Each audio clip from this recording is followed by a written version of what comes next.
today we are going to learning about fifth chapter part 2. Fifth chapter part 2. ఈ part 2లో మనం calorific value అంటే ఏంటి, calorie అంటే ఏంటి అన్న దాని గురించి చూద్దాం.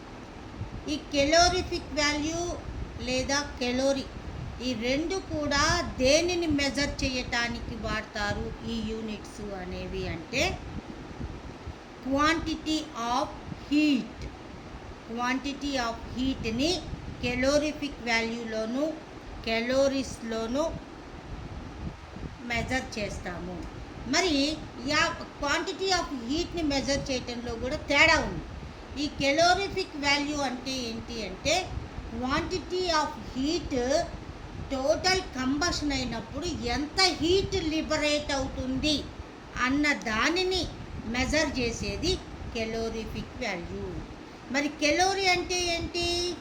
మనం దేన్నైనా వేడి చేసేటప్పుడు, హీట్ చేసేటప్పుడు ఎంత టెంపరేచర్ అవసరమవుతుంది, ఎంత హీట్ అవసరమవుతుంది అన్నది మెజర్ చేసేదాన్ని కెలోరీ అని చెప్పేసి అంటారు. ఇక్కడేమో quantity of liberated heat measure చేసేది కెలోరిఫిక్ వాల్యూ, ఇక్కడ quantity of required heat measure చేసేదాన్ని కెలోరీ అంటారు. దీని యొక్క డెఫినేషన్ ఒకసారి మనం చూద్దాం.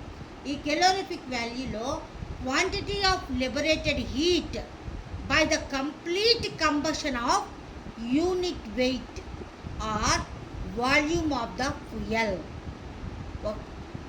యూనిట్ ఆఫ్ వెయిట్ ఉన్న మ్యాటర్ని లేదా లిక్విడ్ ఫామ్లో ఉన్న వాల్యూమ్ ఆఫ్ ద ఫ్యూయల్ నుంచి కంబషన్ అయినప్పుడు ఎంత హీట్ అనేది లిబరేట్ అవుతుంది అన్నదాన్ని మెజర్ చేసేదాన్ని కెలోరిఫిక్ వాల్యూ అంటారు.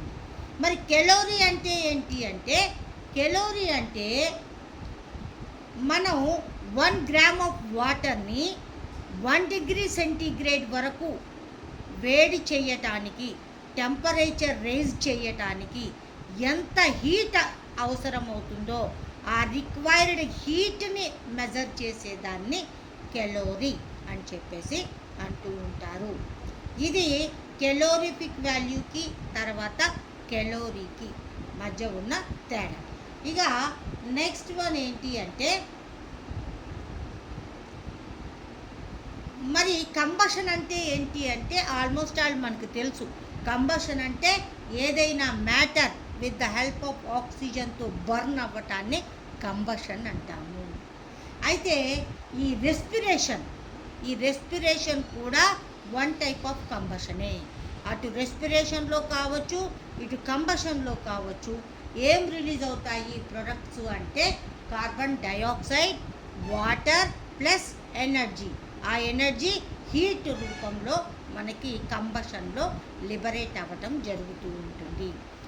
మరి ఇప్పుడు మనం ఈ calculate the O2 need for methane and ethane. Methane యొక్క కంబషన్లోను తర్వాత ఈథేన్ యొక్క కంబషన్కి ఎంత ఆక్సిజన్ అవసరమవుతుంది, ఎంత ఆక్సిజన్ రిక్వైర్ అవుతుంది అన్నది క్యాలిక్యులేట్ చేయడానికి కొన్ని మెథడ్స్ ఉన్నాయి ఇక్కడ. దాని గురించి ఇప్పుడు మనం చూద్దాం. ఇక్కడ ఈక్వేషన్ చూడండి. CH4 + 2O2 gives CO2 + 2H2O. CH4 అంటే methane. 1 mole of methane 2 moles of ఆక్సిజన్తో కలిసి కంబషన్ అయ్యి దేన్ని రిలీజ్ చేస్తుంది అంటే కార్బన్ డైఆక్సైడ్ని, 2 మోల్స్ ఆఫ్ వాటర్ని రిలీజ్ చేస్తుంది. H2O అంటే ఇక్కడ వాటర్ కాదు, వాటర్ వేపర్ అని అర్థం అన్నమాట. అయితే 1 మోల్ ఆఫ్ CH4 అంటే దీని యొక్క వెయిట్ ఎంత ఉంటుంది? యూనిట్ ఆఫ్ వెయిట్ అంటే 16 గ్రామ్స్ ఉంటుంది. మరి 2 మోల్స్ ఆఫ్ ఆక్సిజన్ అంటే ఆక్సిజన్ యొక్క మాస్, వెయిట్ ఆఫ్ మాస్. మరి ఆక్సిజన్ మీకు 10th క్లాస్లోనే వస్తుంది. ఏమని? డిపెండింగ్ ఆన్ ఎలక్ట్రాన్స్ దాన్ని పరమాణు సంఖ్య, తర్వాత పరమాణు భారము అని చెప్పి యాటమిక్ నంబర్, యాటమిక్ మాస్ అని చెప్పేసి అంటూ ఉంటారు. యాటమిక్ నంబర్ ఏమవుతుంది అంటే దేని మీద డిపెండ్ అవుతుంది అంటే number of electrons or protons మీద డిపెండ్ అయి ఉంటుంది. మరి యాటమిక్ మాస్ దేని మీద డిపెండ్ అయి ఉంటుంది అంటే నెంబర్ ఆఫ్ ప్రోటాన్స్ అండ్ న్యూట్రాన్స్ని కలిపి ఏమంటారు అంటే యాటమిక్ మాస్ అని చెప్పేసి అంటూ ఉంటారు. మరి ఆక్సిజన్ యొక్క యాటమిక్ నెంబరు ఎంత ఎంత అంటే 8. మరి యాటమిక్ మాస్ ఎంత ఉంటుంది అంటే 32. మరి ఓ అంటే 16, అక్కడ ఒక ఓ యొక్క యాటమిక్ మాస్ 16, ఇక్కడ 2 O2 అంటే 2 ఓలు ఉన్నాయి కాబట్టి దీని యొక్క O2 యొక్క యాటమిక్ మాస్ ఎంత అవుతుంది 32 అవుతుంది. సో 2 moles ఆఫ్ O2 కాబట్టి 2 × 32 = 64 grams అవుతుంది. మరి ఎస్టీపీ అంటే స్టాండర్డ్ టెంపరేచర్.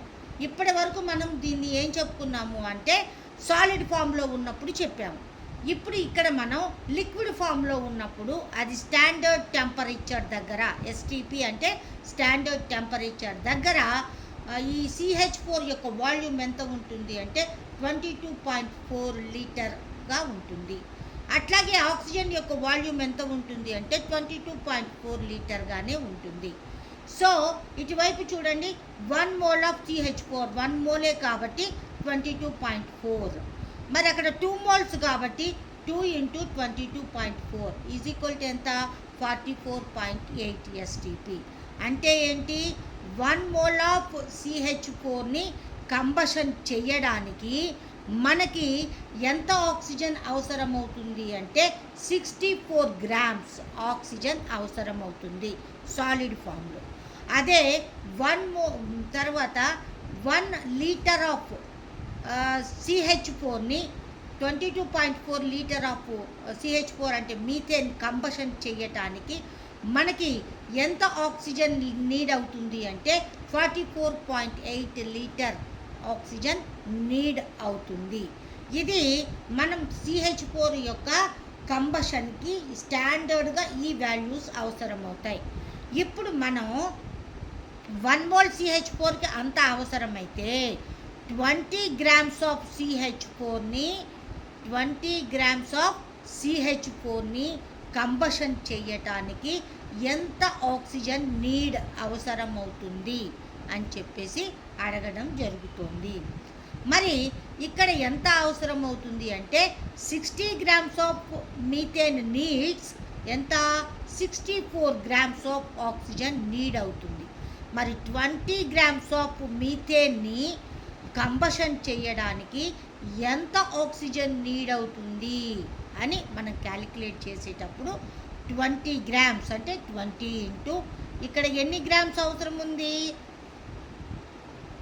16 grams ఆఫ్ CH4కి ఎంత 64 grams కాబట్టి 20 × 64/16 వేసుకొని దీన్ని మనం క్యాలిక్యులేట్ చేస్తే ఎంత వస్తుంది అంటే 80 grams ఆఫ్ ఆక్సిజన్ నీడ్ అవుతుంది. ఇది ఒక ఎగ్జాంపుల్. ఇక నెక్స్ట్ మనం కంబషన్ ఆఫ్ ఈథేన్ చూద్దాం. కంబషన్ ఆఫ్ ఈథేన్, ఇది ఈథేన్ యొక్క ఫార్ములా. C2H6 అంటే ఈథేన్, ఆక్సిజన్. ఇక్కడ కూడా కంబషన్ జరిగి ఏం రిలీజ్ అవుతుంది అంటే కార్బన్ డైఆక్సైడ్, వాటర్ వేపర్ అనేది రిలీజ్ అవుతుంది. ఇక్కడ ఎక్కువగా వాటర్ వేపర్ రిలీజ్ అవుతుంది. ఓకే, ఇక్కడ కంబషన్లో ఇక్కడ 2 moles ఆఫ్ ఈథేన్కి ఎంత ఆక్సిజన్ నీడ్ అవుతుంది అంటే 7 moles ఆఫ్ ఆక్సిజన్ నీడ్ అవుతుంది. అయితే 2 moles ఆఫ్ ఈథేన్ అంటే ఈథేన్ యొక్క మాస్ ఆఫ్ వెయిట్ మనం చూసుకున్నాం. 2 × 30 grams = 1 mole ఆఫ్ ఈథేన్ అంటే 30 grams, 2 moles కాబట్టి 2 × 30 grams ఎంత 60 grams ఆఫ్ ఈథేన్. దీనిని బర్న్ చేయటానికి ఎంత ఆక్సిజన్ నీడ్ అవసరం అవుతుంది? ఆక్సిజన్ యొక్క యాటమిక్ మాస్ మనం ఆల్రెడీ చూసాం. ఎంత atomic mass? 7 × 32. 7 moles of O2 కాబట్టి ఆటమిక్ మాస్ 32, 7 మోల్స్ కాబట్టి 7. 7 × 32 ఈజ్ ఈక్వల్ టు ఎంత అవుతుంది అంటే 224 గ్రామ్స్ అవసరం అవుతుంది. అంటే ఏంటి? ఇక్కడ 60 గ్రామ్స్ ఆఫ్ ఈథేన్ని కంబషన్ చేయాలి అంటే మనకి 224 గ్రామ్స్ ఆఫ్ ఆక్సిజన్ నీడ్ ఉంటుంది. తర్వాత దీనినే మనం లిక్విడ్ ఫామ్లో చెప్తాము. లిక్విడ్ ఫామ్లో చెప్పినప్పుడు ఎస్టీపీ వద్ద 22.4 లీటర్గా ఉంటుంది. 1 mole of ethane, 1 mole of oxygen 22.4 లీటర్గా ఉంటుంది. 2 మోల్స్ ఆఫ్ ఈథేన్ అంటే 2 × 22.4. 7 మోల్స్ ఆఫ్ ఆక్సిజన్ అంటే 7 × 22.4. మరి 2 × 22.4 అంటే 2 4 8, 2 2 4, 2 2 4 అంటే 44.8 లీటర్స్. ఇక్కడ 7 మోల్స్ ఆఫ్ O2 అంటే 156.8 లీటర్స్గా ఉంటుంది. 2 మోల్స్ ఆఫ్ ఈథేన్ని కంబషన్ చేయాలి అంటే లిక్విడ్ ఫామ్లో 156.8 లీటర్ ఆక్సిజన్ నీడ్ ఉంటుంది. మరి ఇక్కడ ఎగ్జాంపుల్గా ఒక ప్రాబ్లం ఉంది. ఏంటి అంటే calculate the volume of oxygen for 15 grams of C2H6. 15 grams of ఈథేన్ని కంబషన్ చేయాలంటే ఎంత ఆక్సిజన్ నీడ్ ఉంటుంది? 2 మోల్స్ ఆఫ్ ఈథేన్ని కంబషన్ చేయాలంటే ఎంత అవసరం అవుతుంది? 224 గ్రామ్స్ ఆఫ్ ఆక్సిజన్ నీడ్ ఉంటుంది. మరి అట్లాగే ఇక్కడ ఏమంటున్నాడు? 15 గ్రామ్స్ ఆఫ్ ఈథేన్ని కంబషన్ చేయాలంటే ఎంత ఆక్సిజన్ నీడ్ ఉంటుంది అన్న దాని గురించి చూద్దాం. ఇక్కడ చూడండి, 60 గ్రామ్స్ ఆఫ్ ఈథేన్ని కంబషన్ చేయాలంటే 224 గ్రామ్స్ ఆఫ్ ఆక్సిజన్ అవసరము. మరి ఇక్కడ 15 గ్రామ్స్ ఆఫ్ ఈథేన్ని కంబషన్ చేయాలంటే ఎంత ఆక్సిజన్ నీడ్ ఉంటుంది అంటే 15 × 224/60 వేసుకొని దీనిని క్యాలిక్యులేట్ చేసుకుంటే మనకి ఎంత ఆక్సిజన్ నీడ్ ఉంటుంది అన్నది తెలిసిపోతుంది. మరి దీన్ని మనం క్యాలిక్యులేట్ చేద్దాం. ఎంత అంటే 15 4 60, 4కి పైన 4 5 20, 4 6 24. 50 గ్రామ్స్ ఆఫ్ ఆక్సిజన్ నీడ్ ఉంటుంది. అదే మనం లిక్విడ్ ఫామ్లో చూస్తే 15 గ్రామ్స్ ఆఫ్ ఈథేన్కి 15 × 156.8 లీటర్స్ బై 60 చూస్తే ఎంత ఆక్సిజన్ నీడ్ ఉంటుంది? మనకి 39.2 లీటర్ ఆఫ్ ఆక్సిజన్ నీడ్ ఉంటుంది. ఇట్లా మనం ప్రాబ్లమ్స్ని సాల్వ్ చేయటం జరుగుతుంది. ఇక నెక్స్ట్ వన్ ఏంటి అంటే గుడ్ ఫ్యూయల్. తర్వాత ఈ గుడ్ ఫ్యూయల్ వల్ల మనకి ఏం గుడ్ ఫ్యూయల్ అని ఎలాంటి క్యారెక్టర్స్ ఉంటాయి, తర్వాత అడ్వాంటేజెస్ ఆఫ్ గ్యాసియస్ ఫ్యూయల్స్, దీని గురించి ఇప్పుడు మనం చూద్దాం. ఫస్ట్ పాయింట్ ఏంటి అంటే ఈ గుడ్ ఫ్యూయల్కి హై కెలోరిఫిక్ వాల్యూ ఉంటుంది. కెలోరిఫిక్ వాల్యూ అంటే ఏం చెప్పుకున్నాం మనం? Quantity of liberating heat energy. కాబట్టి quantity of liberating heat energy అనేది దీనికి ఎక్కువగా ఉంటుంది, హై కెలోరిఫిక్ వాల్యూ ఉంటుంది. ఇక సెకండ్ వన్ ఏంటి అంటే మోడరేట్ ఇగ్నిషన్ టెంపరేచర్. మరి ఇగ్నిషన్ టెంపరేచర్ అంటే ఏంటి అంటే చాలా తక్కువ టెంపరేచర్ దగ్గర బర్న్ అయిపోతుంది. దానినే ఏమంటారు అంటే ఇగ్నిషన్ టెంపరేచర్ అంటారు. దీని యొక్క ఇగ్నిషన్ టెంపరేచర్ అనేది మోడరేట్గా ఉంటుంది. ఇక నెక్స్ట్ వన్ ఏంటి అంటే ఇది కంటిన్యూస్గా బర్న్ అయినప్పుడు ఈ ఫ్యూయల్ దీని యొక్క వెలాసిటీ అంటే ఏ వెహికల్లో ఆ ఫ్యూయల్ పోస్తామో అది కంటిన్యూస్గా బర్న్ అయినప్పుడు దాని యొక్క వెలాసిటీ కూడా మోడర్న్ వెలాసిటీని చూపిస్తుంది. ఇక నెక్స్ట్ వన్ ఏంటి అంటే దీంట్లో నాన్ కంబషన్ మ్యాటర్ అనేది చాలా తక్కువగా ఉంటుంది. మొత్తం కంబషన్ అయిపోతుంది అనమాట. నాన్ కంబషనల్ మ్యాటర్ అనేది చాలా low content of non combustional matter present in good fuel. ఇక నెక్స్ట్ వన్ ఏంటి అంటే లో మాయిశ్చర్ కంటెంట్. మనం ఆల్రెడీ చెప్పుకున్నాం కంబషన్లో వాటర్ వేపర్ కూడా రిలీజ్ అవుతుంది అనుకున్నాం. సో ఇక్కడ వాటర్ వేపర్ అనేది చాలా తక్కువ కంటెంట్ రిలీజ్ అవ్వటం జరుగుతుంది. సో లో moist content present in good fuel. ఇక నెక్స్ట్ వన్ ఏంటి అంటే ఈ గుడ్ ఫ్యూయల్ని కంబషన్ చేసినప్పుడు మనకి ఎలాంటి హార్మ్ఫుల్ గ్యాసెస్ అనేవి రిలీజ్ కాకూడదు. ఎలాంటి హార్మ్ఫుల్ గ్యాసెస్ రిలీజ్ కాకూడదు. ఇక నెక్స్ట్ వన్ ఏంటి అంటే ఈ గుడ్ ఫ్యూయల్కి హయ్యెస్ట్ పైరోమెట్రిక్ ఎఫెక్ట్ ఉంటుంది. హయ్యెస్ట్ పైరోమెట్రిక్ ఎఫెక్ట్ అనేది ఉంటుంది. మరి హయ్యెస్ట్ పైరోమెట్రిక్ ఎఫెక్ట్ అంటే ఏంటి అంటే ఇది హయ్యెస్ట్ టెంపరేచర్ని అబ్టైన్ చేసుకుంటుంది. ఇది ఎక్కువ టెంపరేచర్ని లేదా ఎక్కువ హీట్ని ఈ ఫ్యూయల్ అనేది అబ్టైన్ చేసుకుంటుంది. దానిని ఏమంటారు అంటే పైరోమెట్రిక్ ఎఫెక్ట్ అని చెప్పేసి అంటూ ఉంటారు.